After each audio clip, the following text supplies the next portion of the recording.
¿Qué tal? Muy buenas tardes a todos. Muchas gracias por acompañarnos en esta serie de entrevistas como parte de la jornada por el Día Mundial del Análisis de la Conducta.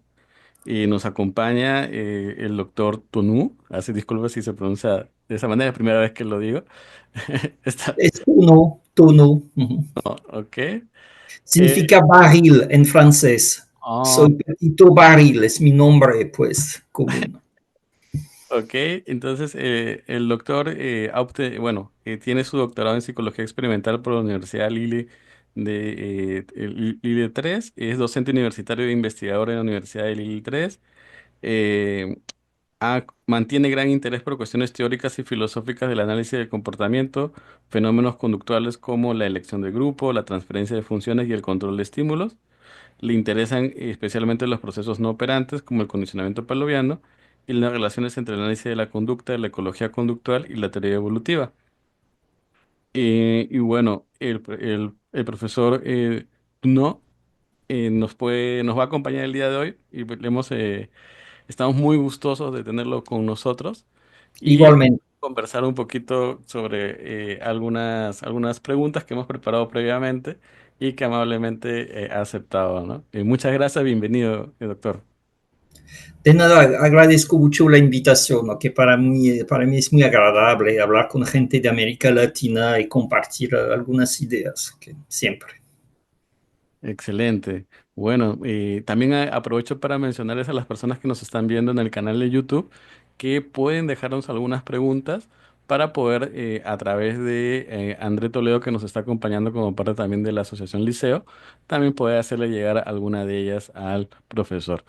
Bueno, la primera pregunta, justamente dentro de estas celebraciones por el Día del Análisis de la Conducta, me gustaría saber cómo nació su interés por el análisis de la conducta. Perfecto. Voy a responder, intenté ver las preguntas que mandó y entonces voy a responder de manera rápida, para relativamente breve, para dejar más tiempo para otras preguntas, en particular de las personas de YouTube, del canal YouTube, y especialmente que muchas de esas preguntas pueden ser respondidas brevemente. Ahora, mi interés para es la conducta, ¿de dónde viene? Pues primero tengo que explicar mi interés para la psicología. Cuando estudié en la escuela, antes de llegar a la universidad, yo era bueno en matemática y todo el mundo quería que yo haga matemática. Pero dije no y me fui para psicología únicamente para molestar porque la gente que quería verme en matemática, porque no me gusta nunca que alguien intente torcer mi brazo, es algo que no me gusta. Por tanto, me fui para psicología. Yo había leído un poquito de Freud y nada más y me parecía bastante extraño, un poco loco, pero también muy interesante, muy interesante. En psicología fue una decepción, una desilusión fuerte, porque en el primer año encontré básicamente lo que era la psicología universitaria y lo que es decir, una psicología cognitivista general, muy aburrida, con temas que me parecían muy un poco estúpidos, hasta conceptualmente con sus etiquetas tradicionales, la percepción, la motivación, la memoria, la personalidad, me pareció muy deprimente y realmente llegué a pensar que yo no me quedaría aquí. Pero pensé, bueno, puedo, no sé lo que voy a hacer, puedo ir a matemática o algo, pero bueno, estoy aquí, entonces vamos a intentar aprovechar un poco y tuve la idea de que probablemente era una buena idea intentar hacer psicología científica. Intentar, para ver, ¿no? Porque es necesariamente mejor, pero creo que era un proyecto que valía la pena. Y ya me interesé en el conductismo porque todo el mundo era cognoscitivista y también para molestar a todo el mundo, entonces decidí ser conductista. Pero no tampoco soy totalmente estúpido, es decir, que yo no me interesaría por el conductismo, yo no me hubiera interesado por el conductismo si yo no hubiera pensado que tenía un fondo de verdad. Yo creo a lo largo de los años que sí tiene un fondo de verdad y que el conductismo quizás no abarque todo, pero abarca una buena proporción y quizá la totalidad de lo que llamaríamos de problema psicológico. ¿Okay? Entonces yo creo que el conductismo es un enfoque viable y correcto. Ahora, cuando empecé, okay, comencé a ver cosas de Hull, cosas así, que hoy en día ni siquiera me parece mucho conductista, pero no importa. Y en el mismo momento me di cuenta, porque teníamos un profesor llamado Esteve Freixet Baqué, que era catalán, pero que vivía en la Francia en este momento. Él enseñaba fisiología, pero tenía algunos cursos de condicionamiento, etcétera. Y me di cuenta en este momento, me enteré de que Skinner todavía era una persona importante y me di cuenta en particular que había la colección completa del JAB en la biblioteca de las ciencias biológicas y tenía todo el JAB de 69 a 83 y leí todo. Y me gustó mucho porque vi aquí concretamente datos muy buenos, muy regulares. Me pareció realmente una maravilla ver todos esos artículos, todos esos datos. Me pareció alguien que parecía científico y además muy bonito en el sentido de lograr resultados regulares, altamente regulares, ¿ok? Y eso era un contraste fuerte, muy fuerte con lo que yo veía en psicología, porque en este tiempo y hoy en día, realmente la mayoría de los análisis de datos en psicología experimental eran malísimos, era horrible. Ellos tenían una teoría X, no importa, mala, pero no importa, y hacían algunos experimentos y los datos eran malos, datos de grupo, tablas de análisis de varianza, ninguna gráfica, algo realmente horrible, horrible, horrible. Entonces, todo eso realmente me empujó a tener un interés muy fuerte en el análisis de la conducta. Mostraba un contraste muy fuerte con el resto, que era realmente malísimo. ¿Okay? Ahora, hay investigación cognitivista que no es así. ¿Okay? Hay cognitivistas que hacen investigación muy buena. No estoy hablando de la filosofía, ¿okay? Hablando del análisis de datos, pero no era el caso. ¿Okay? No es lo que vi en Lille en estos años. Realmente por contraste, ¿okay? El análisis de la conducta era algo increíblemente mejor, ¿okay? Ni hablar. ¿Okay? Muchas gracias, ¿no? Entonces se leyó este grupo de ediciones del JEF, entonces, ¿y había compañeros en ese entonces también que compartían esta afición en ese momento o era un No, asunto más solitario? sí. Ah, ok, ok. En ese sentido, ¿cuál considera que ha sido el trabajo científico que más lo ha influenciado o que lo sigue influenciando hasta ahora, ¿no? Por ejemplo, algunos, ya sea materiales, artículos o libros de cabecera, que todavía lo tiene allí alrededor suyo, ¿no? Mira, en análisis de la conducta, sí, entonces yo no dije, mira, ningún artículo en particular o trabajo en sí, ok, no un trabajo, pero varios, sino varios trabajos, varios artículos. Todo lo que ocurrió en los años 70 en Harvard, ok, ligados con Bernstein, Baum, Recklin, Heinlein, toda esta cosa molar, entonces me influenció mucho y me pareció muy bueno. Okay. Rápidamente me di cuenta de que estaba mal por razones técnicas. Hay razones técnicas por las cuales el cuadro conceptual de Baum en este momento, por ejemplo, vamos a decir 1973, por ejemplo, es malo. Porque para resumir, okay, ya se sabe, no se sabía tanto, ya se sabía más o menos y después se confirmó que la conducta de los animales no depende de cantidades como tasas de reforzamiento promediado okay, o agregado a lo largo del tiempo, sino depende de eventos individuales. Y de hecho, en el primer artículo que publiqué, era en el Psychological Record, insistí en la necesidad de un análisis molar en el tiempo, pero que no se centre en tasas promediadas, sino en demoras, en intervalos de tiempos entre respuestas individuales y eventos individuales. Por tanto, técnicamente hablando, me di cuenta rápidamente y creo que toda esta perspectiva molar de este tiempo, en este sentido que Baum, etcétera, era mala técnicamente. Sin embargo, al mismo tiempo, creo que fue un paso fundamental para destacar que algo importantísimo, y eso lo vi mejor en los artículos de Racklin, por ejemplo, sobre autocontrol y este tipo de cosas, ellos con todos sus problemas, todas sus fallas, resaltaron algo súper importante que ellos mismos creo no entendieron hasta el final, pero el punto fundamental es que los problemas centrales de la psicología, por ejemplo, el problema de la privacidad, este tipo de cosas, tiene que ver con tiempo y no espacio. Es decir, que los problemas de la psicología son problemas complicados por razones de tiempo, no de espacio. Eso me pareció realmente algo muy fundamental que Skinner mencionó, pero muy brevemente. Pero en esta época, con este movimiento molar, etcétera, entre comillas, entonces se fue más explícito, que es la idea de enfocar en problemas de tiempo se tornó más explícita. Y para mí fue un paso muy importante y sigo pensando que a pesar de todas sus fallas técnicas, okay, fue una etapa muy importante en el análisis de la conducta. Y hasta ahora, si quieren hablar de mis influencias dentro del análisis de la conducta, claro, sin duda se trata de esta influencia.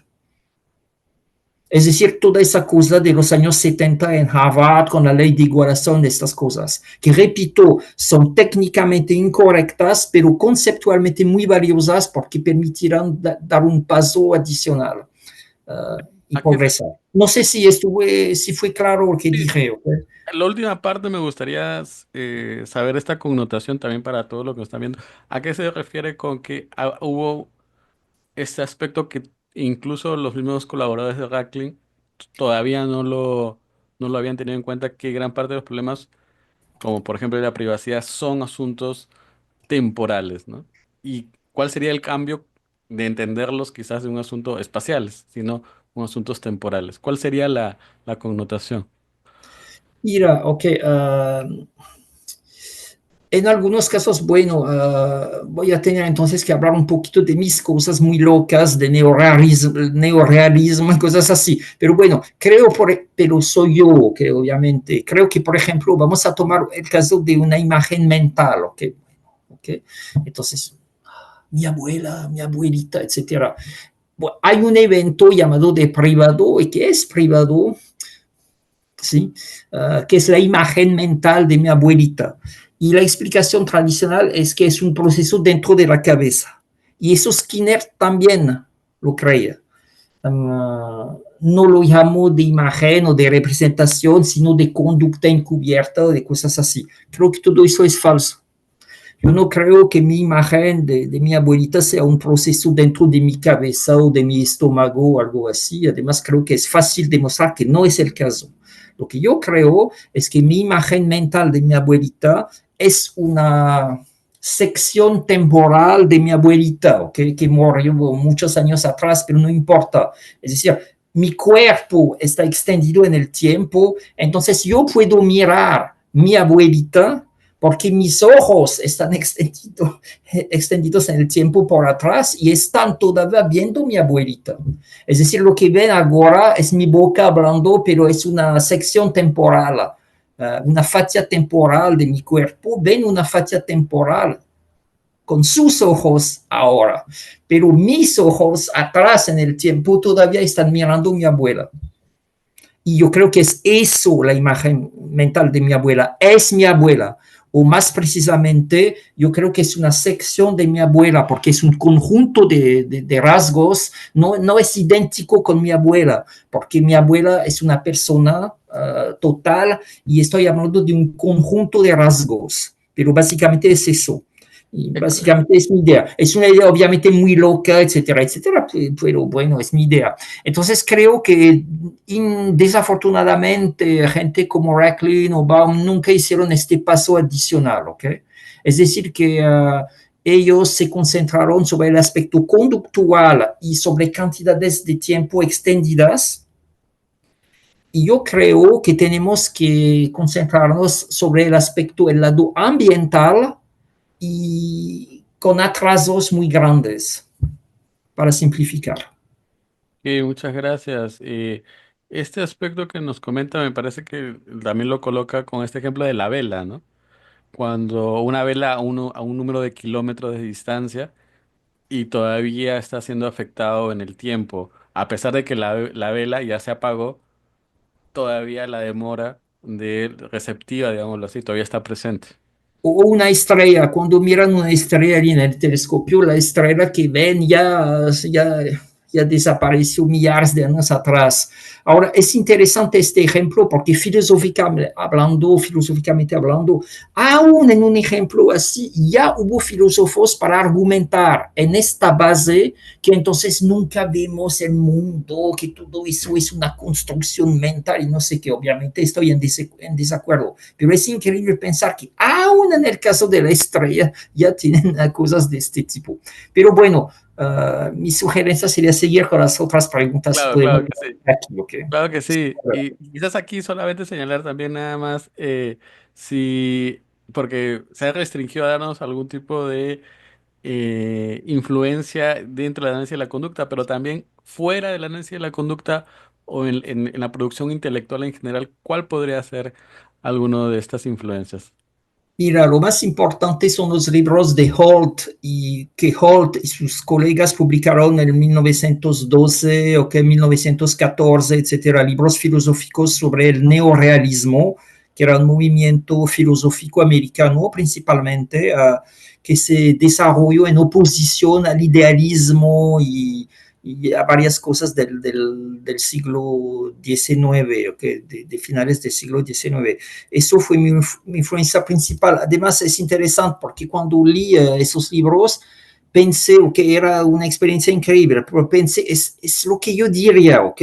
Es que era casi como viajar en el tiempo y ver, ¿ok? Como si yo hubiera estado aquí, ¿ok? Porque realmente me pareció increíble. Me gustó mucho, ¿ok? Porque en este tiempo ya yo tenía una posición hiperrealista muy fuerte en filosofía.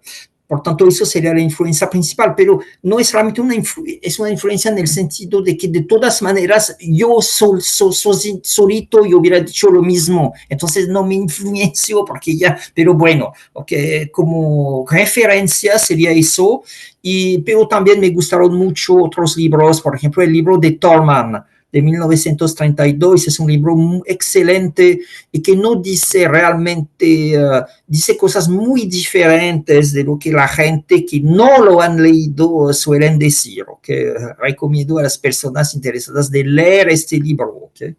Antes de decir que promueve una visión representacional o tonterías así, claro que No, no. no, claro que no, claro que no. Yo también, bueno, el trabajo de Tolman es muy, muy interesante en ese sentido, ¿no?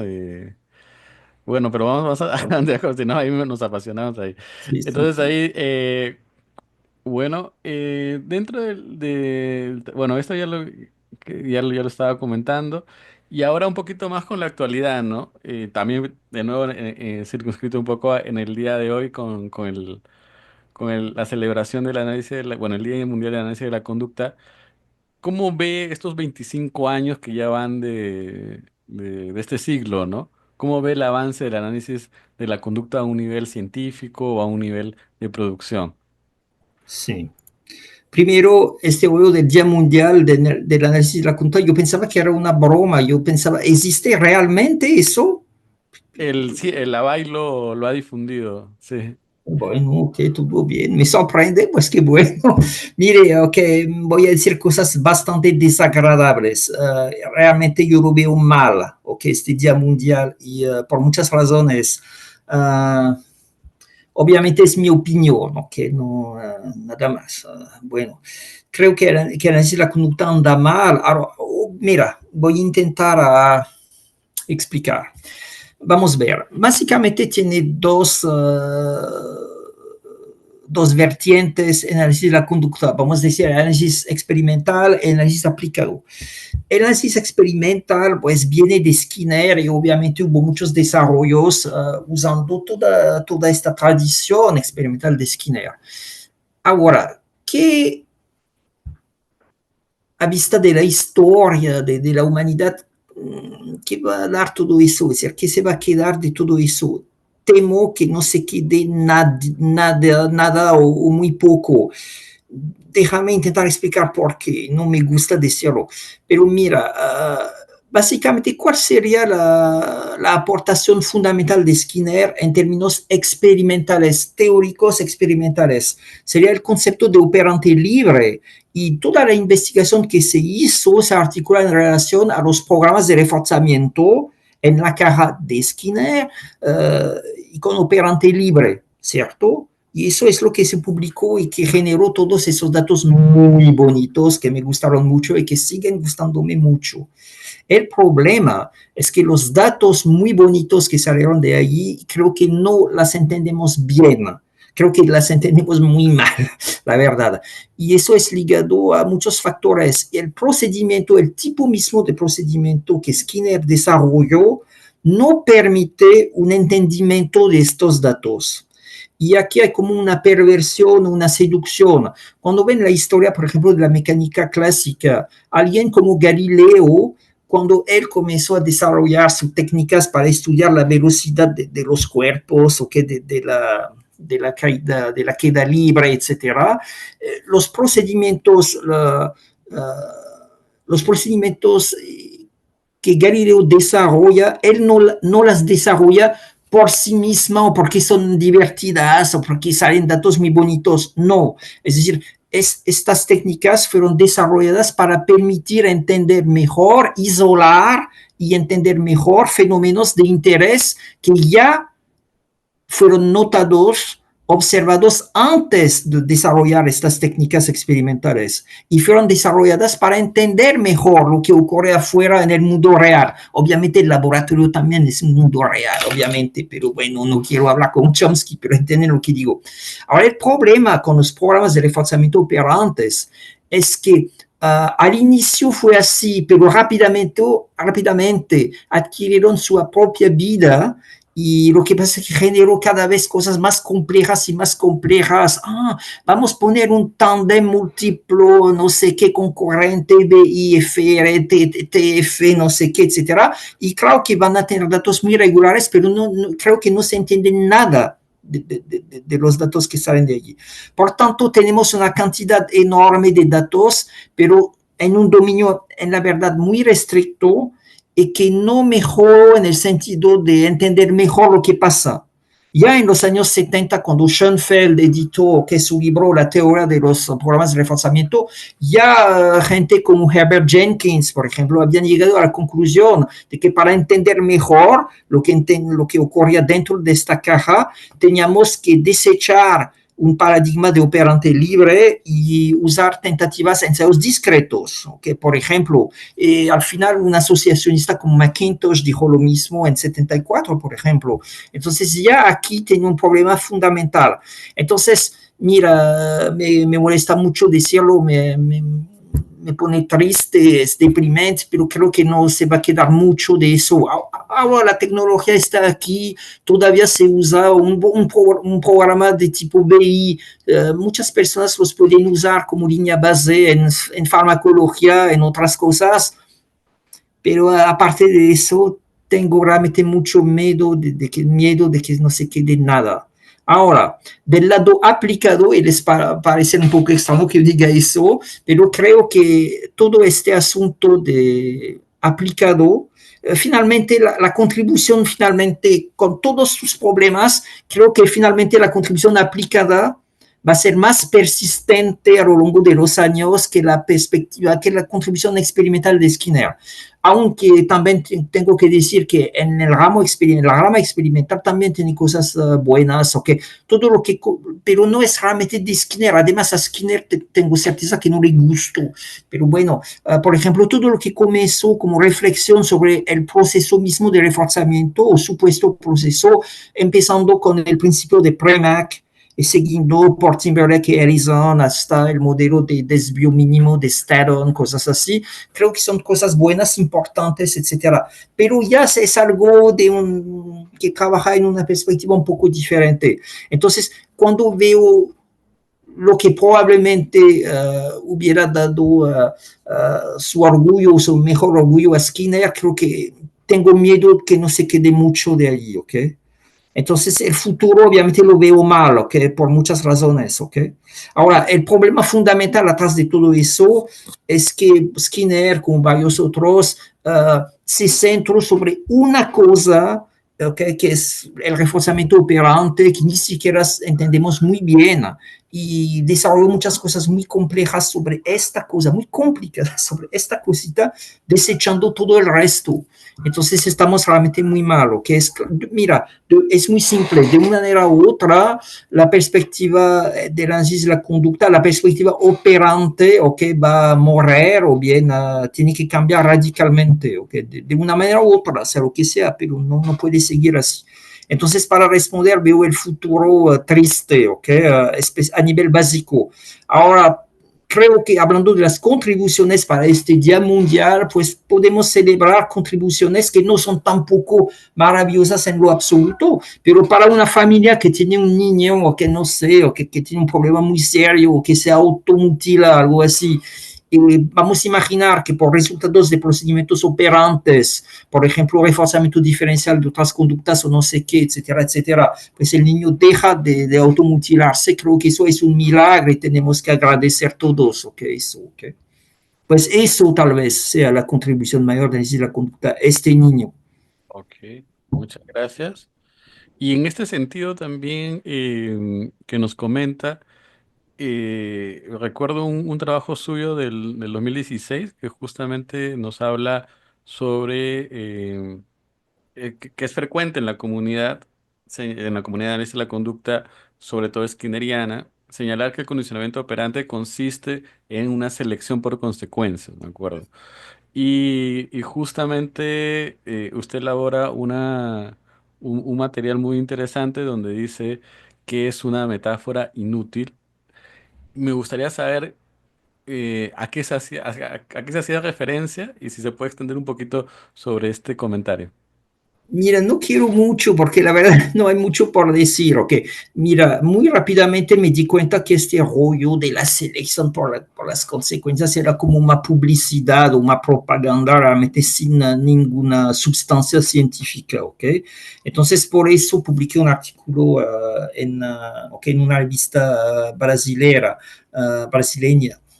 sobre, se llama la analogía inútil, o que exactamente ese es el título, porque es inútil, o que no sirve para nada, o que bueno, entonces no veo mucho para, no creo que necesito añadir más cosas, porque es así.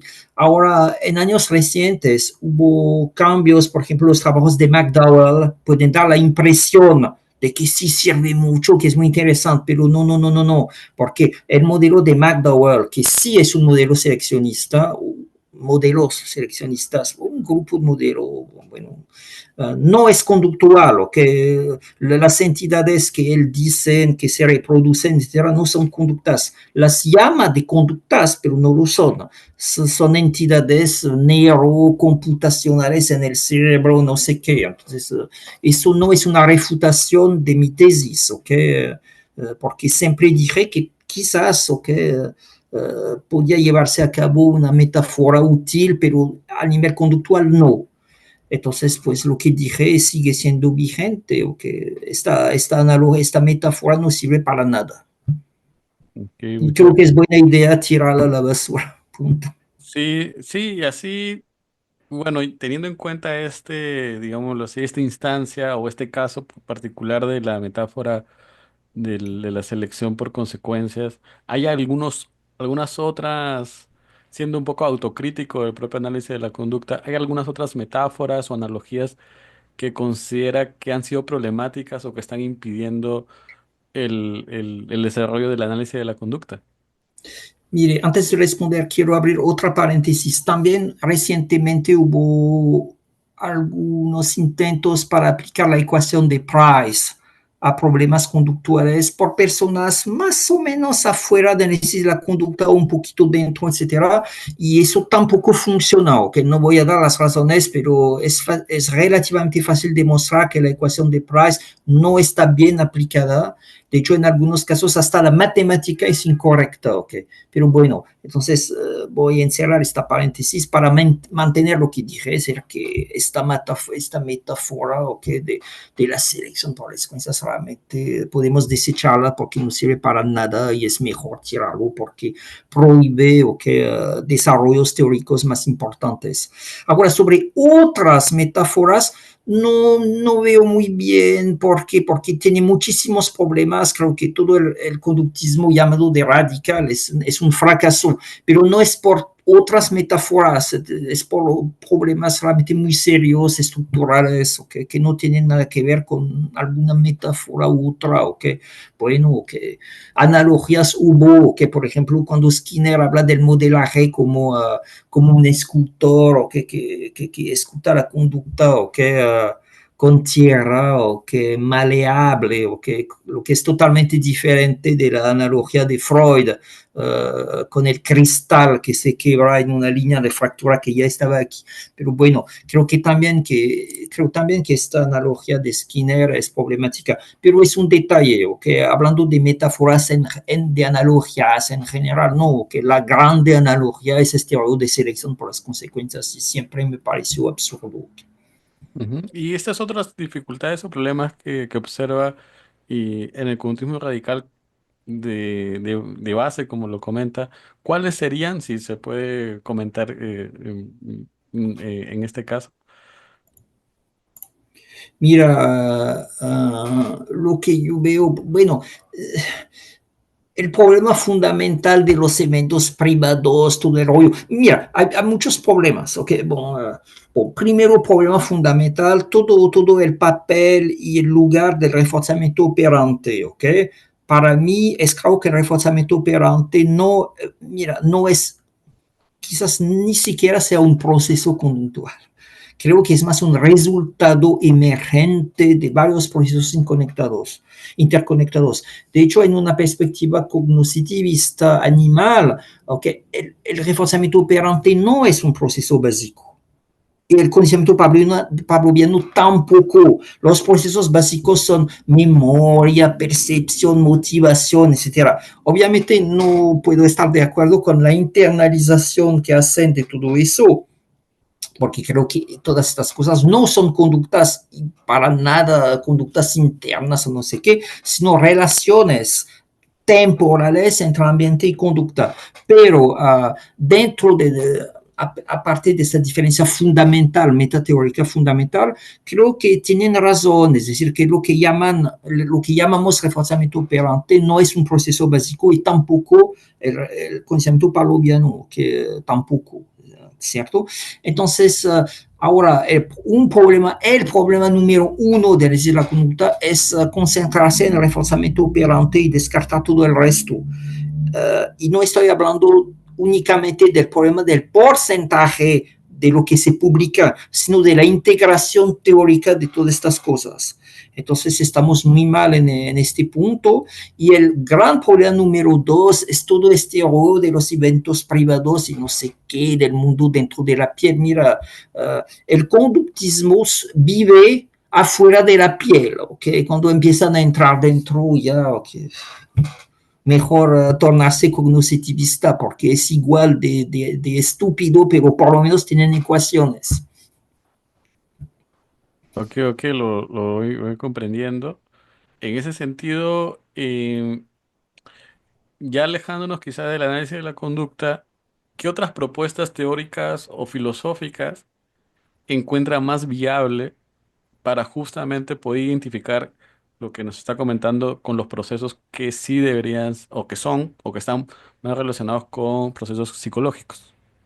Mira, yo tengo que decir sin modestia fingida que es la mía, pero además no publiqué nada o casi nada, entonces estamos todos muy mal, pero eso es mi problema porque siempre tengo, mira, desde años estoy pensando en cosas de metafísica, okay, que son muy importantes para mí, y entonces no puedo culpar a nadie porque no creen lo que digo, no ven evidencia de lo que digo, okay, porque no lo hay, o muy poco.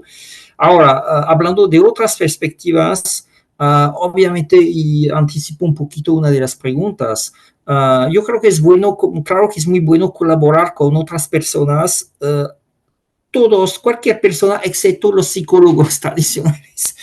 Es muy bueno colaborar con físicos, con biólogos, con todo lo que quieran, excepto psicólogos. Bueno, es un poco una broma, que no quiero decir realmente eso, que aún con psicólogos pueden, pero realmente creo que lo interesante se hace afuera de la psicología. Ahora, dentro de la psicología, claro que es buena idea colaborar con los gibsonianos, con todo el rollo de la cognición incorporada, etcétera, etcétera. Sin embargo, cuidado, porque los cuadros conceptuales que ellos tienen también son muy problemáticos, porque está muy bien, ¿no? Que Gibson descubrió cosas interesantes, fenómenos interesantes, y obviamente es muy importante el feedback y todas estas cosas, pero no es suficiente, de hecho es muy lejos, está muy lejos de ser suficiente para entender mejor los problemas psicológicos, porque la mayoría de los hay muchos problemas, asuntos que no tienen nada que ver con este feedback, ¿ok? Puedo tomar el ejemplo de los sueños cuando estoy durmiendo, cosas así. Entonces, eso no ayuda para nada. Y al contrario, ¿ok? Las soluciones que da Gibson consiste en, muchas veces los gibsonianos dicen, pero eso no es percepción directa. Nosotros tenemos una teoría de la percepción directa, no nos interesa la percepción indirecta o no, todas las percepciones.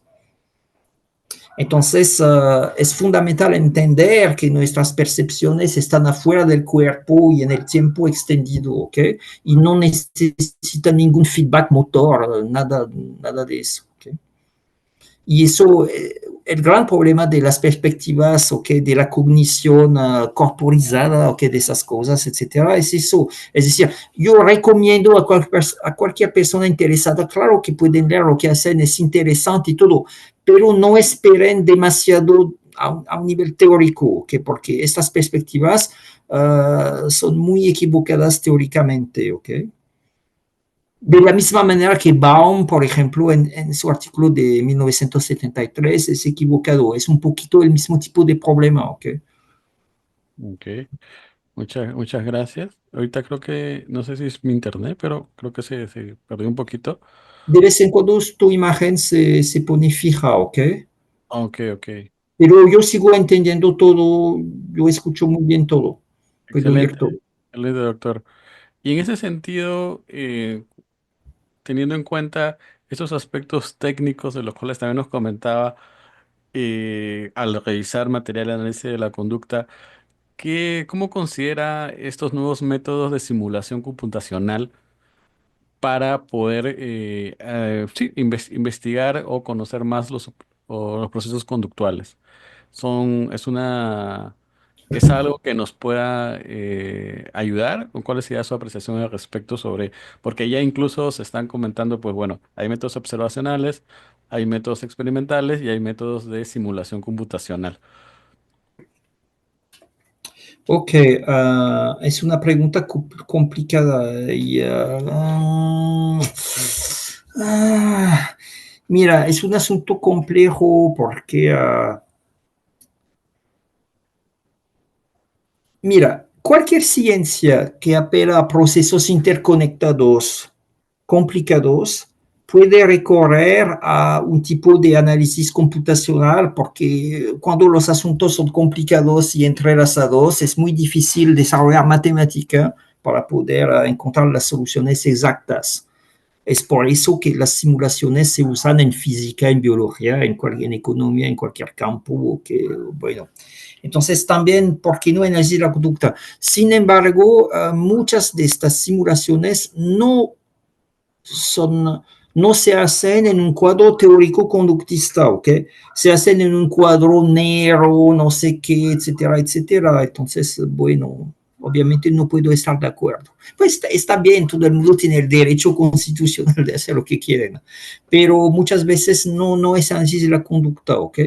Uh, y en algunos casos es interesante, pero por ejemplo, cuando Catania hizo simulaciones del viejo modelo de la reserva del reflejo de Skinner, está bien, que me gustó mucho, pero la reserva del reflejo es un concepto, ok, mira, no estoy forzando a nadie a ser conductista extremo y no sé qué, todo bien, pero si lo son o quieren serlo, claro que no pueden hacer este tipo de simulación con computadora, ok.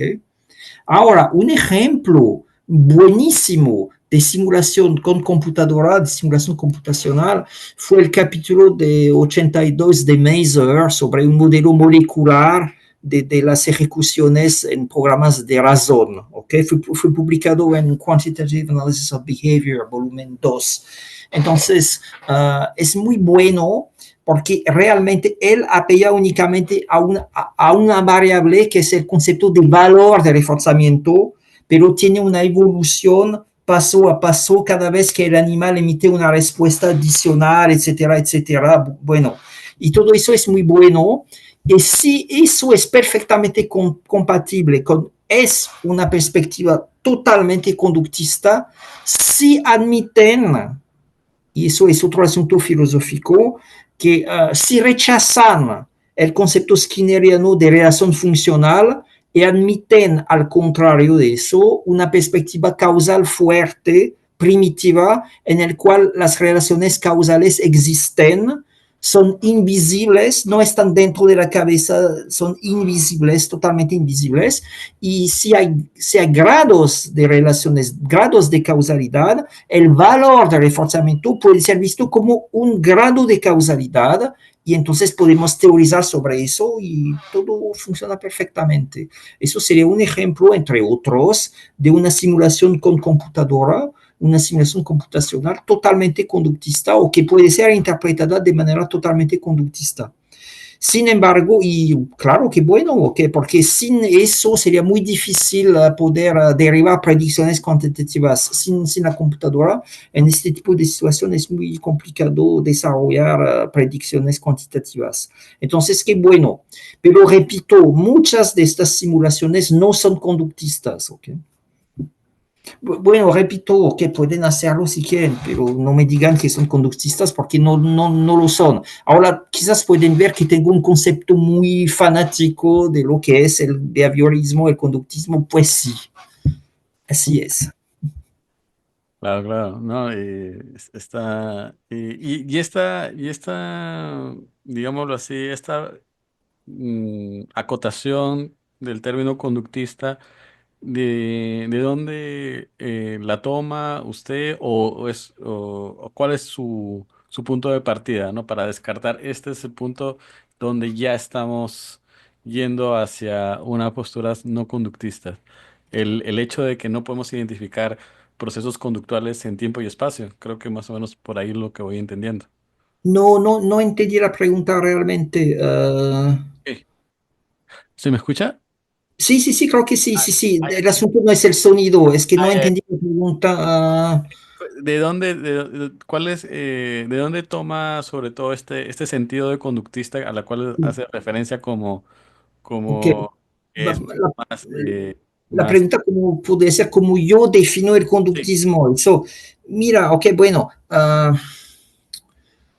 para mí el conductismo es una perspectiva filosófica, obviamente no es una investigación empírica, un programa empírico. Puede llevar a programas empíricos, pero obviamente es una perspectiva filosófica y sobre los eventos psicológicos, vamos a ponerlo aquí, es una tomada de posición sobre lo que son. es una tomada ontológica sobre lo que son.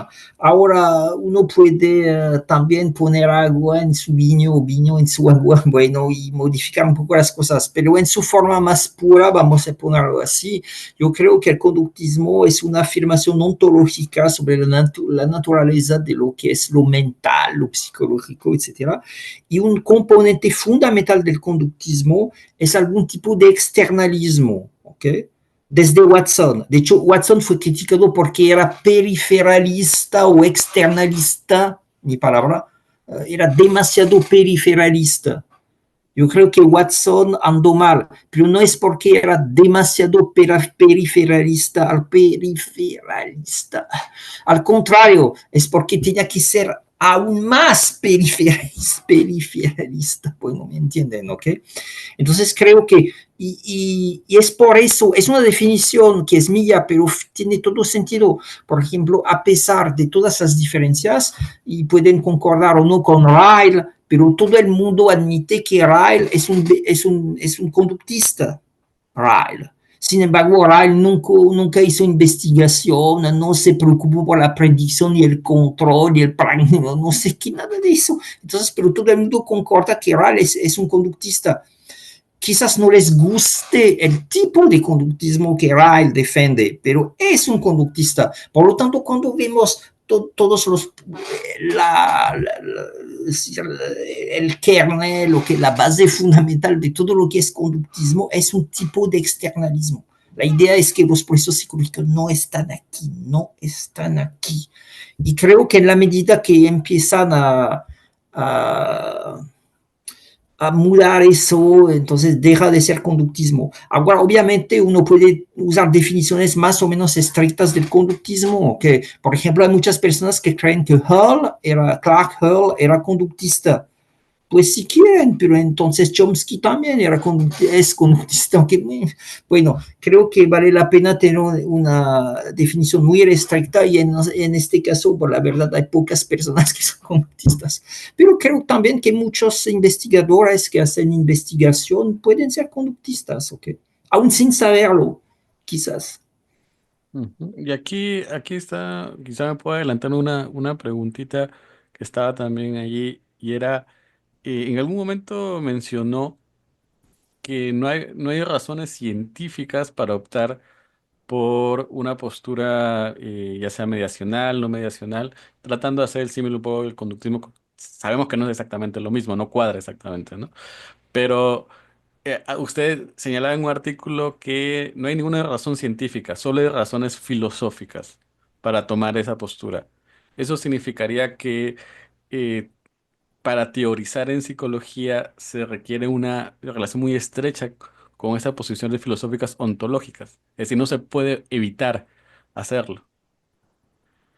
No, porque aquí estamos combinando duas preguntas, okay, de las preguntas que noté. Okay. Una primera pregunta es sobre por qué ser conductista. Okay. ¿Hubiera quizás alguna razón científica? No, no, ninguna. Yo sé que hay personas que quieren ser conductista porque, por ejemplo, permite predicción, control y el niño ahora va a dejar de llorar y lo hacemos todo muy bien, muy bien. Pero hay muchas personas que pueden hasta usar técnicas de modificación de la conducta, hasta técnicas operantes sin ser conductistas, ok, bueno, en todo el mundo de las terapias cognitivo-conductuales hay muchas cosas de este tipo, ok, y la verdad es que científicamente hablando no veo nada de mal. Hay muchas cosas malísimas en psicología experimental, en psicología cognitivista, pero también científicamente hablando tienen cosas muy buenas, okay. Hay de todo. Es decir, realmente sí, para mí el conductismo es una elección filosófica o que no tiene nada que ver con ciencia mala o buena o no sé qué. Y también uno puede ser conductista y no hacer nada de ciencia, no hacer nada de investigación, no sé. Bueno, como Ryle, por ejemplo, es un ejemplo, ¿okay? O Wittgenstein de alguna manera, ¿okay? Ahora, sobre la segunda pregunta es una pregunta diferente sobre la ontología, etcétera. Para hacer investigación, claro que no, muchas personas pueden hacer investigación sin preocuparse para muchas cosas. Sin embargo, cuando uno se pone en un asunto teórico, por ejemplo, de eventos privados, etcétera, lo que aquí llega un problema feo, okay, muy importante. Ahora sí, mantengo que tienen que poner, primero tiene que venir, okay, una posición clara ontológicamente. Okay, para la investigación no tiene nada que ver. Además, al contrario, tener o ser prisionero de una ontología puede ser un problema serio. De hecho, muchas veces las personas que hacen investigación muy buena no tienen ontología preconcebida, tienen una posición que yo llamaría de fenomenológica. Por ejemplo, los sueños. No me importa, es mejor no me importa si están aquí o allí o no sé qué o en ningún lugar, si son materiales, si están en el cerebro o en el no sé qué. Mejor admito que hay sueños y voy a estudiar usando relatorios verbales, reportes verbales, sea lo que sea, etcétera. Y uno puede hacer mucha investigación buena con este tipo de enfoque sin ningún compromiso ontológico. Es lo que llamo de investigación fenomenológica. Igual la motivación, bueno, okay. No creo que necesite una ontología para hacer investigación sobre la motivación. Sin embargo, cuando uno empieza a hablar de asuntos teóricos, no estoy hablando de la investigación concreta, sin embargo, estoy hablando ahora de propuestas teóricas sobre los eventos privados, sobre el lenguaje, sobre no sé qué. Ahora sí mantengo que un compromiso ontológico viene primero. Si uno no arregla eso en primer lugar, o que el resto va a dar un desastre, o que por falta de claridad, o que nada va a ser claro. Un ejemplo de eso es Baum cuando habla de eventos privados, o que él no tiene una posición ontológicamente clara desde el inicio, entonces él se concentra en problemas periferales o que sobre la observabilidad o no y no sé qué, etcétera. Creo que todo eso realmente no funciona, ¿ok? De una manera u otra, tienen que tener un compromiso ontológico fuerte y desde el inicio. Ahora, muchos conductistas o personas que dicen conductistas no quieren hacerlo.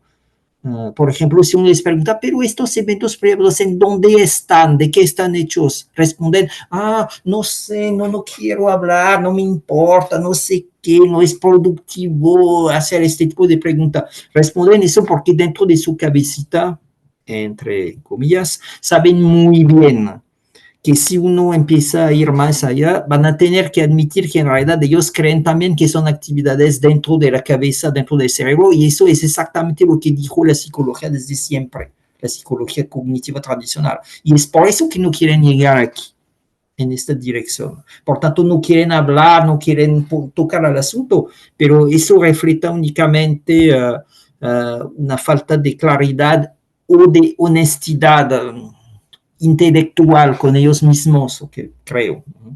Entonces sí mantengo la importancia de la ontología para tener una perspectiva clara sobre todo eso. Ok. Y en ese sentido, pues ya que lo tocó, ya estamos comenzando con ese aspecto de el lenguaje y el pensamiento, ¿no? Como fenómenos de interés. ¿Cuáles considera que han sido las mayores contribuciones del análisis de la conducta justamente a este campo, sobre la comprensión y explicación de los denominados fenómenos como lenguaje, pensamiento, ¿no? ¿Ha habido contribuciones? Es decir, estas contribuciones son teóricas, empíricas, más o menos si nos puede comentar un poco de ello. Ok, antes de responder un comentario técnico, son las 7 de la noche, ya es una hora para mí, podemos seguir, ¿ok? ¿Todo bien? Sí, ¿Sí? sí, todo bien, todo bien. Por nuestra parte, Perfecto. unos minutitos más. Perfecto. Entonces vamos a seguir. Ok, sobre el lenguaje, etcétera. ¿Cuál es la mejor contribución? Ya respondí. No. Mira, realmente la mejor contribución, la menos peor. No, hay cosas, bueno, si uno toma una perspectiva inclusiva, ya un poco inclusiva sobre análisis de la conducta, ni siquiera conductismo, pero análisis de la conducta, bueno, ok. Por ejemplo, yo creo que los trabajos empíricos y teóricamente mejores fueron los de Kurt Salzinger, cuando él estudió la conducta verbal de los esquizofrénicos y él propuso una teoría por continuidad de estímulos, cosas así. Era interesante porque era algo no operante, era algo también en el cual él usó metodología de grupos para estudiar muchas cosas también. En otros momentos él hizo muchos trabajos así muy interesantes. Entonces parece un poco extraño que yo mencione Kotzinger, pero sí, yo creo que eso es lo mejor. También son contribuciones puntuales, pero son buenas realmente, creo yo. ¿Okay? Y también hay otras, por ejemplo, fue muy bueno, pero eso tiene su raíz ya en los años 30 con Esper, que todo lo que se llama entrenamiento recombinativo, ¿ok? Pero ya es marginal, que es algo un poquito afuera y también es el mismo tipo de cosa que hizo Martin Brain en los años 60, ¿ok? Es decir, estamos hablando de personas haciendo cosas buenas, pero que no se identificarían como analistas de la conducta, o pero que sí lo son, pero su trabajo siempre tuvo una posición un poco marginal, etcétera. Entonces, para mí lo mejor, y realmente es bueno, serían esas cosas, pero muy marginales. Ahora sí me quieren hablar, pero ¿qué onda con verbal behavior, etcétera? No, no, no, lamento decirlo, pero no creo ni que ni verbal behavior, ni la equivalencia, ni el peor RFT, etcétera, sean contribuciones buenas. Okay? Lamento decirlo. Okay? No, no digo eso, obviamente. Con muchas ganas de reír, pero no, pero más de llorar, pero ni modo es eso. Verbal behavior, ahora también tiene, obviamente tiene algunas aplicaciones, o que claro que es bueno, o que con mando, o te traen entrenamiento de mandos, tactos, cosas así, son cosas buenas, no voy a decir que no es nada, claro que lo es, ¿ok? Pero hablando de contribución teórica fuerte, no, realmente no, no lo veo, ¿ok? Pero yo no creo que sea específico del lenguaje, o que el lenguaje es un tema, para nosotros es más, la falla es más obvia, porque nosotros somos humanos, ¿ok? Pero vamos a suponer vamos a imaginar que somos, no sé, moscas, por ejemplo. Entonces, ¿cuáles serían las contribuciones de la ciencia de la conducta para el entendimiento del vuelo?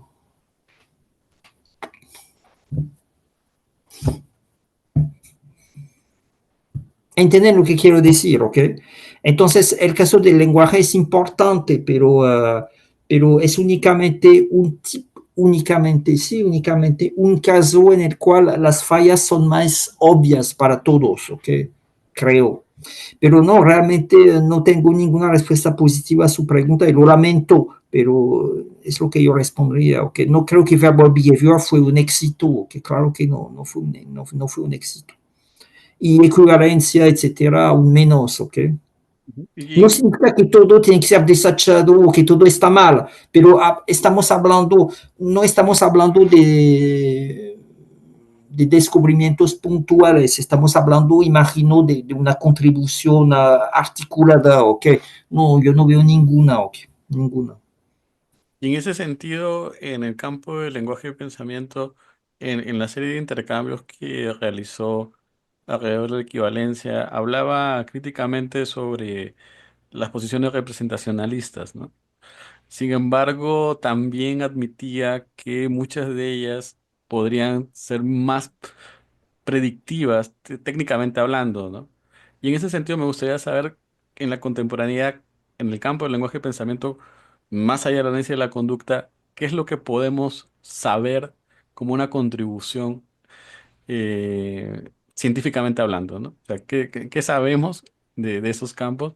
Ya creo que quedó claro de que quizás el análisis de la conducta no ha dado quizás la la talla, digamos así. Aunque también ese artículo que menciona, bueno, que estoy mencionando, también señala de que no significa que internamente no sea posible que el conductismo pueda brindar aportes, sino que tiene que solucionar los problemas que ya también nos lo había comentado hace algunos minutos, ¿no? Pero fuera del análisis, ¿cuáles las contribuciones científicas que podrían señalarse como óptimas o adecuadas desde su perspectiva hacia el estudio del lenguaje y pensamiento? Ujú. Mira, ok, ah, voy a responder, pero me gustaría regresar sobre el asunto del análisis de la conducta. En el caso de la conducta verbal, por ejemplo, es interesante notar, bon, por ejemplo, ahora, ok, ahora nos estamos conversando, hablando, etcétera, pero también puedo, no sé, ponerme en la cama y contar una historia o no sé qué, etcétera, que determina la ocurrencia de cada unidad verbal o vocal que yo estoy diciendo en cada momento. Es el problema de la orden serial de la conducta y no únicamente eso, sino de la ocurrencia de respuestas así, ¿ok? Que no tienen ningún estímulo obvio, ¿ok? Y tampoco el reforzamiento operante es una respuesta muy buena para eso, ¿ok?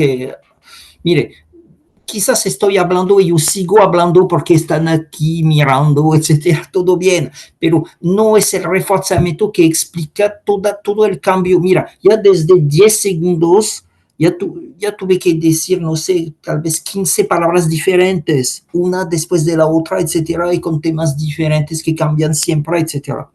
Bueno, entonces, el problema fundamental aquí, obviamente, es el problema de cómo explicar la ocurrencia de estas conductas, de estas respuestas, que creo que sí son respuestas, entonces, en momentos sucesivos.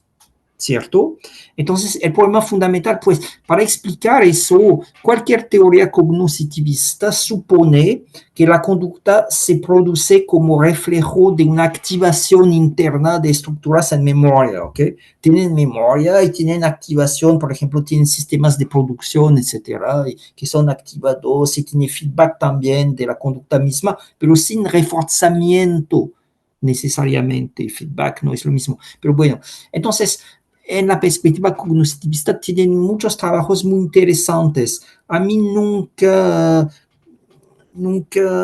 concordé con la idea de Chomsky de tener un módulo, bien, de un módulo lingüístico isolado del resto, que para simplificar, que de hecho Chomsky mismo al final y al cabo, ¿cuál sería la diferencia entre humanos y no humanos? Sería una cosa, merge, la operación merge, punto, básicamente recursión, lo que sería recursión en ciencias del cómputo, de la computación. Pero bueno, entonces, aparte de Chomsky, ven muchos modelos. A mí siempre me gustó muchísimo los trabajos de Anderson sobre ACT, pero no ACT de Hayes, ACT de Anderson, ¿ok? Activación, la teoría de la activación cognitiva, en donde tienen redes y sistemas de producción, también todo eso fue muy interesante, ¿ok? Entonces, todos esos modelos en los cuales, entonces, producciones, cosas en memoria se activan en diferentes momentos y tal, sin ningún estímulo en el ambiente. Todo eso es importante y de hecho esos modelos predicen, permiten ajustar muchos datos de memoria, de libre asociación y muchas cosas así, etcétera. Ahora, hay muchos modelos, quizás demasiados, pero me gustaría más tener 5 modelos haciendo la misma predicción que tener 0 modelos haciendo esta predicción. Ahora, intentamos ver un poco estas cosas y vamos a intentar pensar, ¿sería posible adaptar eso, traducir en un cuadro conductista? Yo creo que sí, pero es difícil y aquí hay cosas que yo todavía no he publicado por razones personales, pero ni modo. Básicamente la idea que puede ser, pues otra vez tenemos que admitir, o por lo menos admitir, contemplar la idea de que nuestra conducta actual es eliciada por estímulos pasados, pero pasados 10 años atrás, etcétera, etcétera, y que, es decir, que en lugar de atribuir la conducta a una estructura memorial presente que se activa, vamos a atribuir la conducta actual a estímulos pasados, pero muy pasados. Y de la misma manera que los modelos cognitivistas necesitan de ecuaciones de cambio de activación que dicen en qué momento se va a activar una memoria o no sé qué, necesitamos de modelos de activación que van a decir en qué modelo va a afectar a la conducta un estímulo pasado dentro de los millares que tengo en mi historia, obviamente. Entonces tenía mucho espacio atrás para poder producir eso. Muchas. Entonces intenté responder un poco, obviamente es breve y Sí, rápidamente es complicado, es demasiado complicado para explicar así, pero espero que la idea general por lo menos se entienda, ¿ok? sí, y esto también está combinado con un comentario que nos hizo aquí bueno, el presidente José Villanueva de la asociación nos dice, estos fenómenos que nos comenta, como estaba viendo lo de la vela o la abuela, como nos comentaba, estos ejemplos, ¿no? ¿Sería como una extensión temporal o como un tipo de respuesta demorada, ¿no? De los organismos?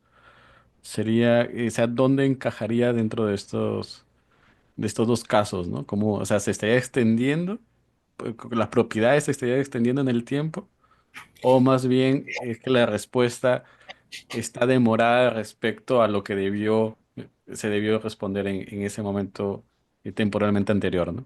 No entiendo muy bien la pregunta, entendí perfectamente los términos, pero tengo las ganas de responder que es lo mismo, es decir, una respuesta demorada es una respuesta que está guiada causalmente por un estímulo anterior. ¿Cierto? Entonces, de hecho, que las primeras investigaciones con Hunter, etcétera, sobre la respuesta atrasada, respuesta demorada, son estudios que ya en los años 70 se llamarían estudios de memoria a corto plazo. ¿Okay? Por ejemplo, los estudios de matching to sample con una demora son con palomas, por ejemplo, o ratas o monos, son estudios de este tipo. Entonces, cuando se da una respuesta demorada, okay, esta respuesta es controlada por un estímulo anterior. Pero aquí también quiero resaltar otra cosa. Siempre nuestras respuestas son controladas por estímulos anteriores. Es físicamente imposible que haya una latencia igual a cero. Es imposible. Entonces, siempre nuestras respuestas son respuestas de estímulos pasados. Siempre. Ok, ok.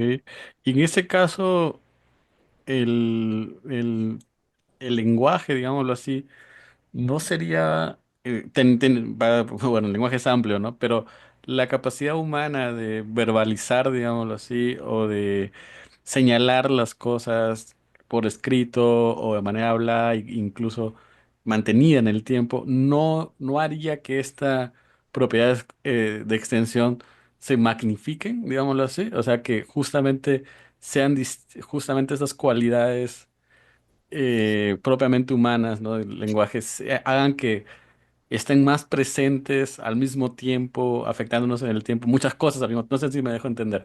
O sea, como que muchas cosas afectándonos al mismo tiempo. A Mira, diferencia de sí, otros organismos. lo que propones no es absurdo, que sin embargo estoy totalmente en contra. Pero el problema es mi problema. Okay. Mira, yo no creo, siempre rechacé estas ideas de que el lenguaje nos hace no sé qué mejor y no sé qué, no sé qué. Siempre rechacé eso. Pero repito que no tengo ningún argumento realmente potente en contra de eso. Bueno, tengo argumentos. Uno de los problemas, mira, voy a empezar con un ejemplo un poquito estúpido. ¿Okay? Vamos a imaginar a alguien que hace algo muy inteligente. Por ejemplo, no sé, alguien encuentra una nueva manera de hacer fuego, o que, por ejemplo, el primer hombre o hombre, bueno, que hizo fuego, que los otros animales no hacen fuego, no pueden hacer fuego, nosotros hacemos fuego, que bueno, y además podemos comer, cocinar, pero podemos hacer fuego. El primero que hizo el fuego, que con un poquito palitos de madera o que o algo así, bueno, hizo fuego, todo bien. Hizo algo muy inteligente, porque ahora la tentación es responder es porque el lenguaje nos hace más inteligente, etcétera. uso eso como ejemplo para explicar por qué no estoy de acuerdo con estos argumentos, ¿ok? No estoy de acuerdo porque hay dos problemas obvios con todo eso. Primero, el lenguaje no nos hace más inteligente, porque el lenguaje puede ser totalmente estúpido. Voy a tomar un ejemplo de alguien totalmente, un borracho que totalmente, que tomó no sé cuántos litros de tequila, está allí, no va a hacer nada inteligente. Vamos a imaginar, ¿ok? Imagino que ni siquiera puede abrir su coche, no sé qué, ok, está totalmente, ok. Entonces no hace nada inteligente y tiene lenguaje, puede hablar. Él está hablando, no me digan que no. Tiene lenguaje, pues tiene lenguaje estúpido de borracho, pero tiene lenguaje. Entonces, en los casos que me podrían mostrar de alguien que hace algo muy inteligente y que tiene lenguaje, bueno, el punto es que su lenguaje no le va a ayudar.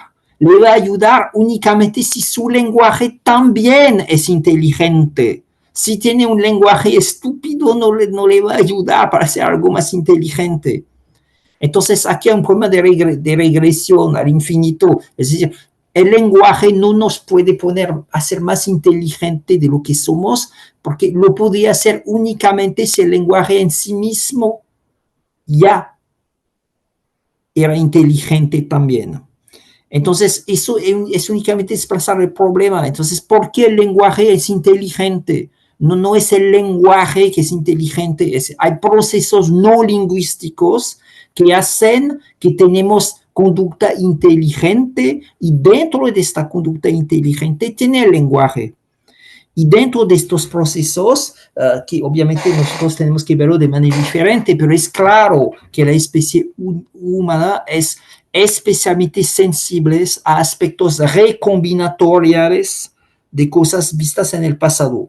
Pero de hecho hay muchas teorías sobre eso, el concepto de frame en psicología cognitivista desde Minsky 75, es eso mismo. Por eso es decir, los de la RFT, okay, cuando hablan de frame, el concepto de frame es un concepto primero de inteligencia artificial desarrollado por Minsky, okay, que fue estudiante de Skinner, además, pero bueno, okay. Y además, obviamente, en verbal behavior también tiene el concepto de frame. Okay, este concepto, la idea es de tener una organización y se pueden mudar los elementos, permutar, etcétera, etcétera.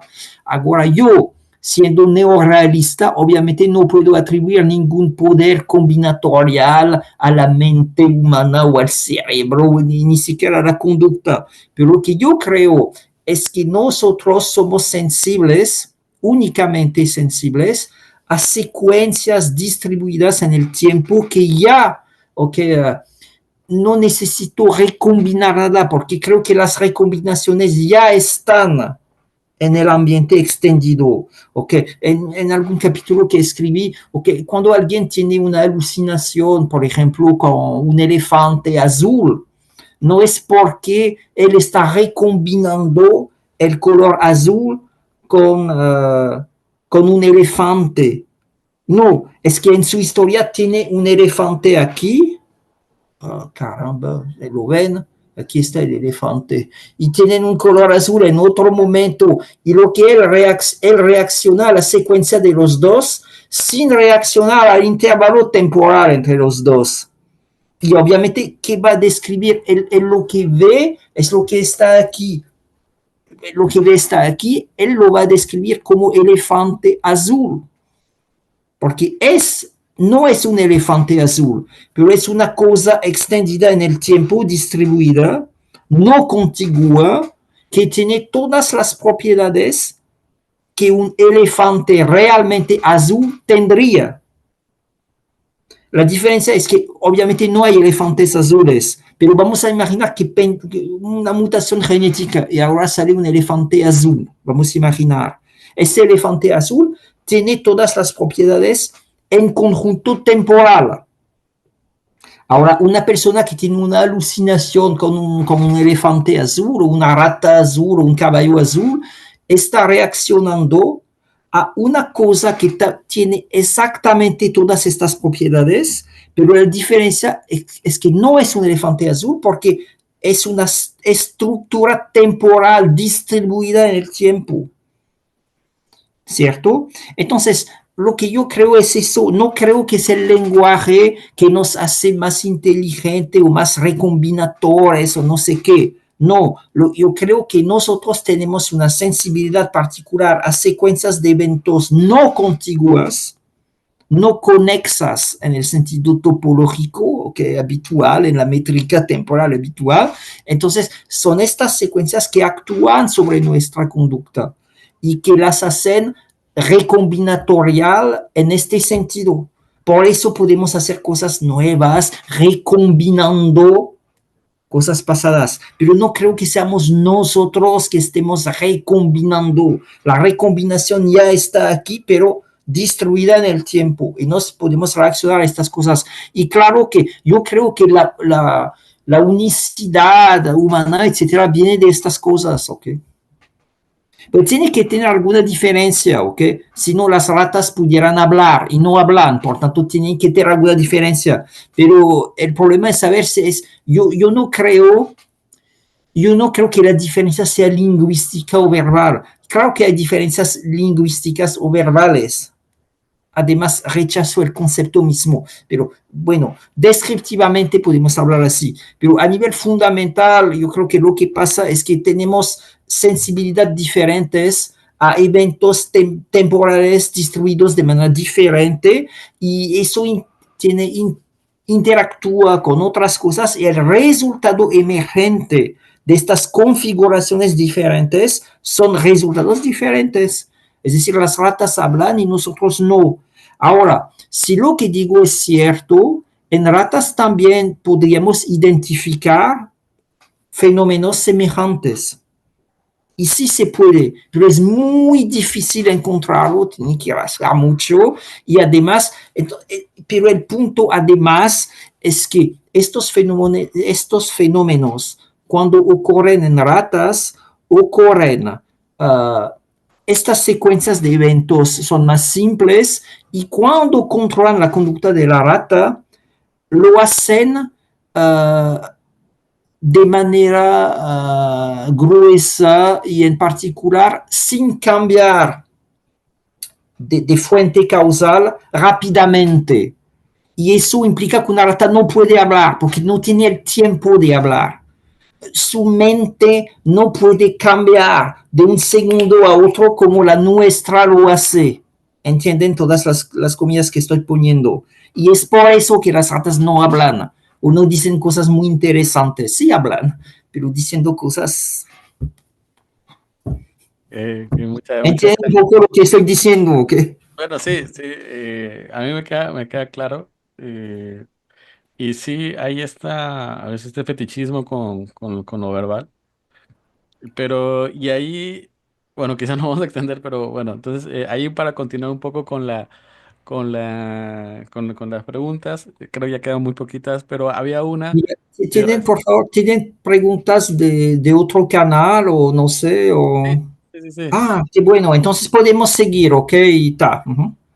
Sí, antes de pasar a las preguntas de las personas que están viéndonos en YouTube y que están aquí en el Zoom, es sobre cómo observa la formación filosófica de los psicólogos, ¿no? ¿Deberían estar más interesados?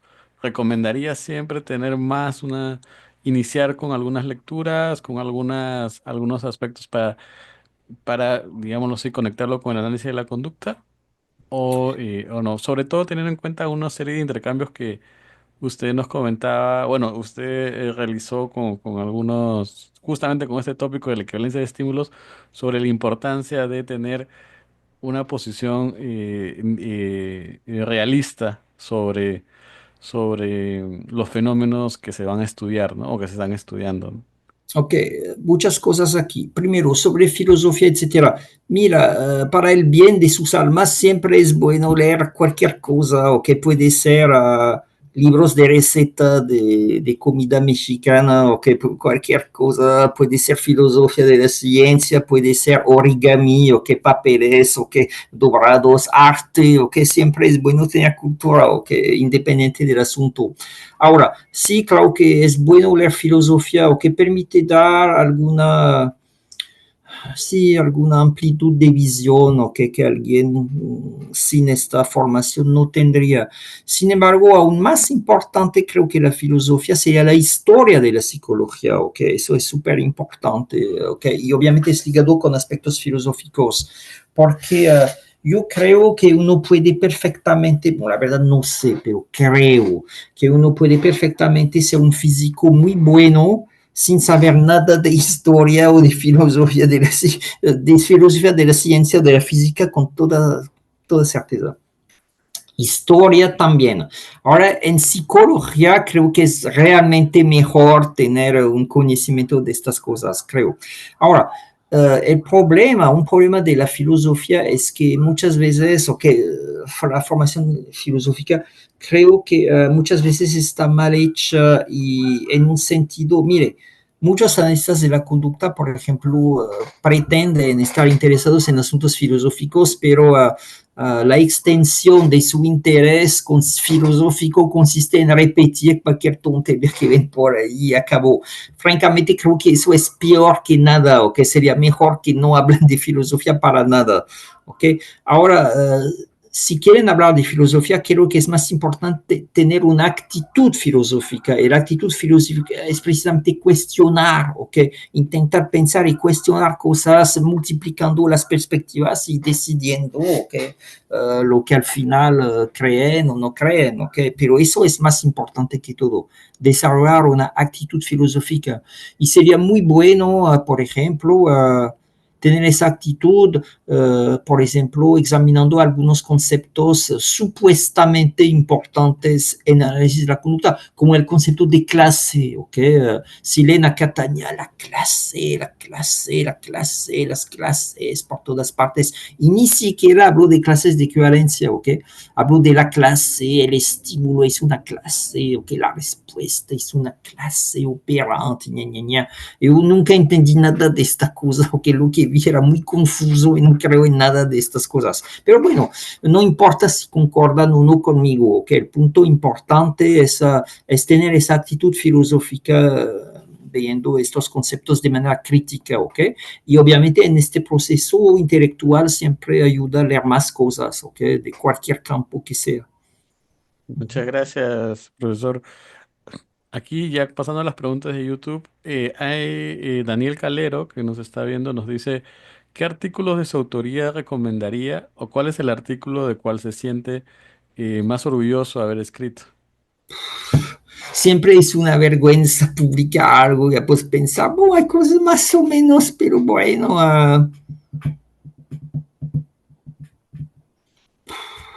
realmente nada.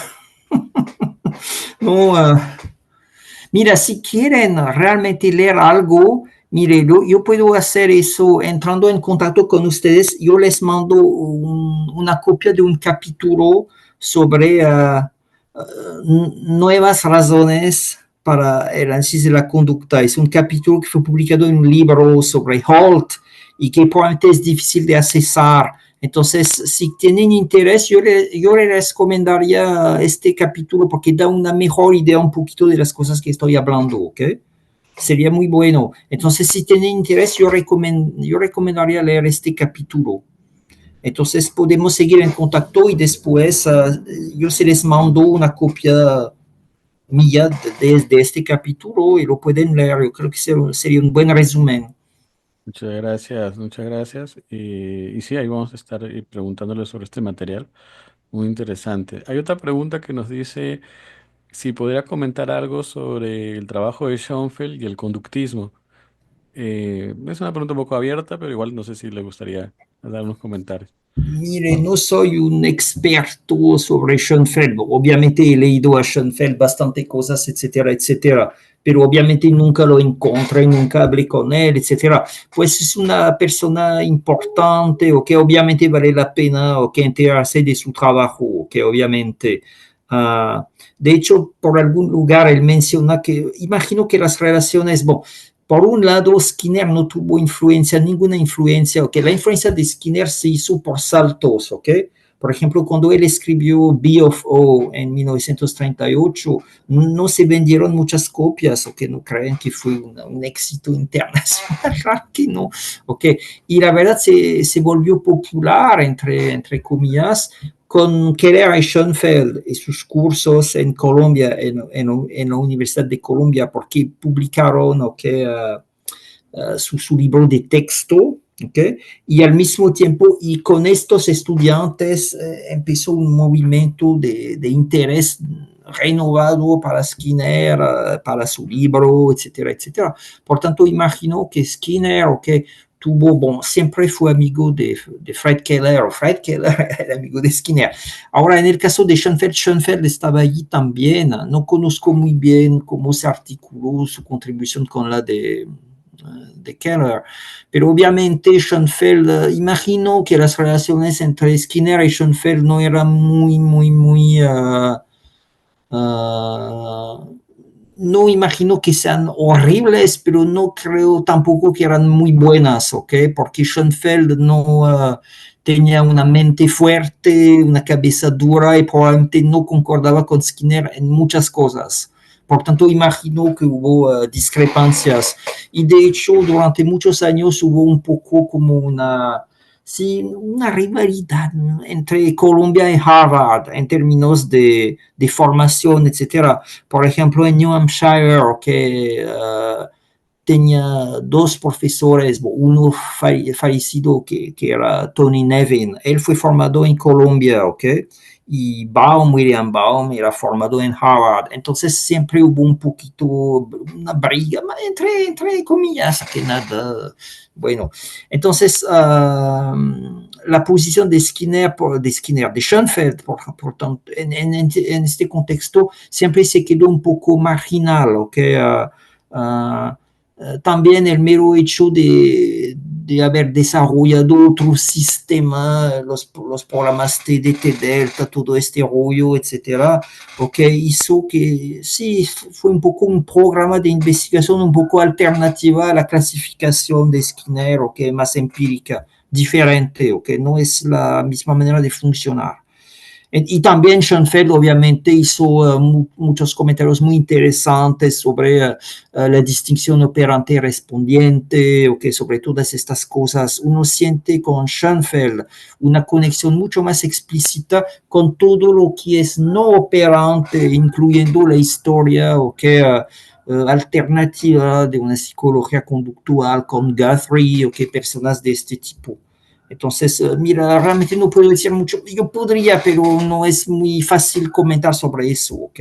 Uh-huh. Muchas gracias. Pero obviamente todo lo que pueden leer siempre es bueno, y tan claro que pueden encontrar cualquier cosa de Schoenfeld, siempre es bueno leerlo. Ok. Publicó varios artículos muy importantes publicados en revistas periferales también, ¿ok? Okay.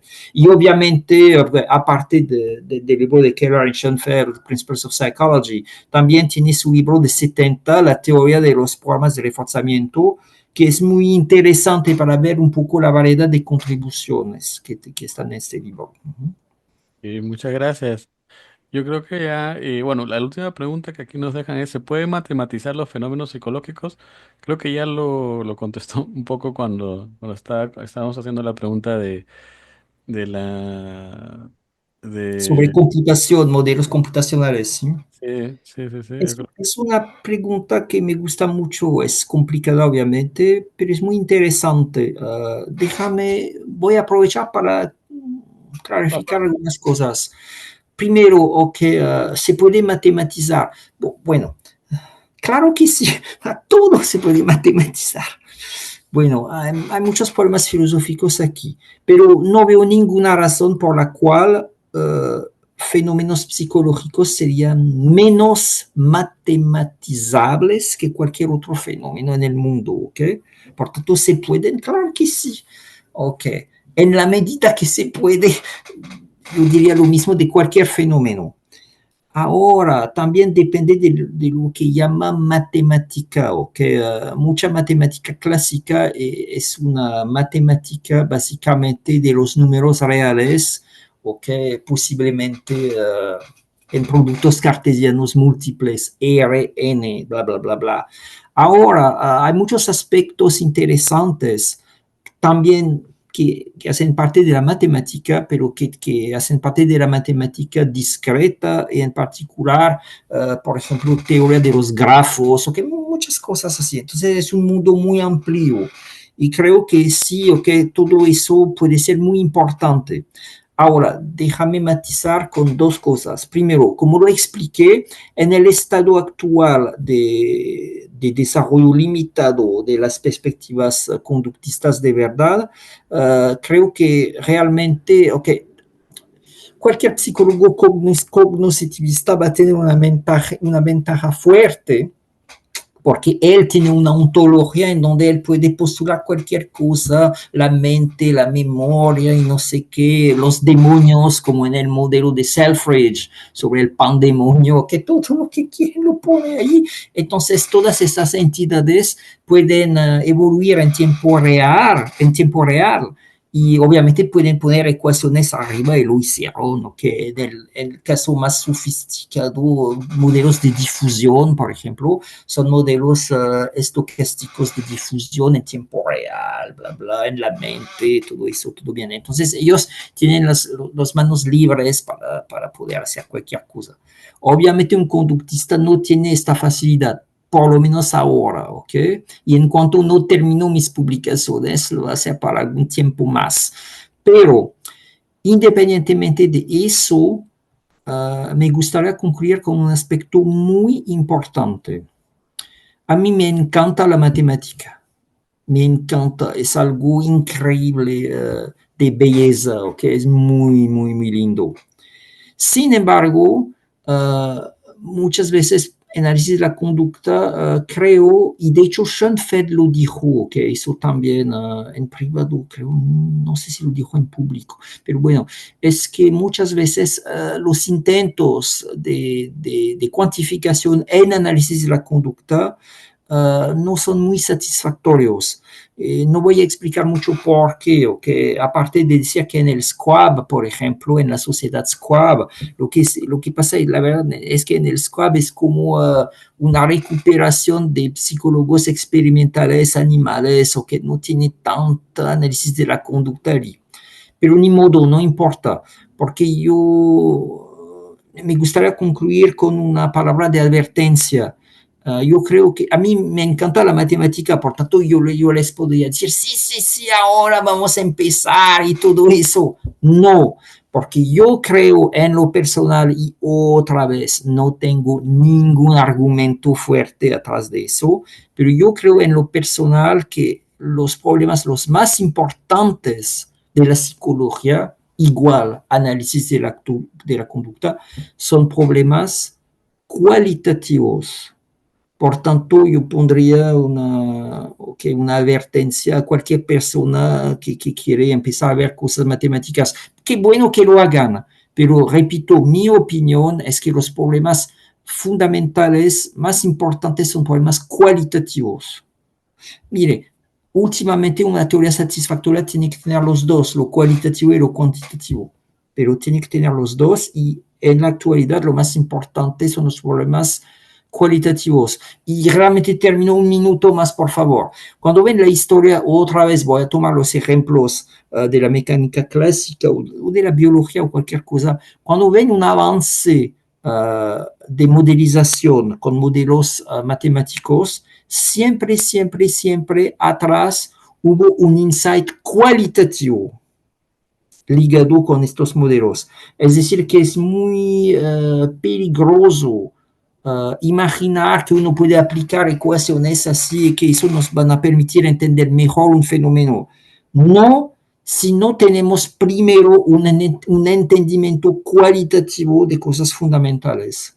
Entonces, después todo bien, pero antes no. Bueno. Bueno, muchas gracias por responder. Nos hemos extendido un poquito, Está bueno, bien. no mucho, pero espero que haya sido del agrado de todos los presentes y por supuesto también del doctor. Ha sido muy interesante la Aquí charla. sí. Ujú.